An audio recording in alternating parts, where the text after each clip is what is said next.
আজকে রান্না করব চিকেন, আর তার জন্য বেটে নিচ্ছি টমেটো, রসুন, আদা আর এই পেঁয়াজ, পুরো পেস্টটা দিয়ে দেবো। সব কিছুতে একসঙ্গে দিয়ে মিক্স করে পান্নাটা বেটে নেব। মাংসটাতে আগে থেকে নুন আর হলুদ দিয়ে রেখেছি। এখন একটু অল্প পরিমাণে একটু তেল দিয়ে দিলাম, সরিষা আর দিয়ে দিলাম লঙ্কার বাটাটা, আর দিয়ে দিলাম মিশানো বাটাটা। ঝটপট যদি রান্না করতে চাও চিকেন, তাহলে এভাবে করে ম্যারিনেট করে রান্না করলে খুব তাড়াতাড়ি করা হয়।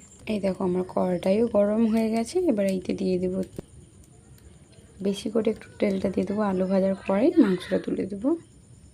তেলটাতে দিয়ে দেবো একটুখানি নুন, একটু হলুদ, তাতে রঙটা ভালো আলুটা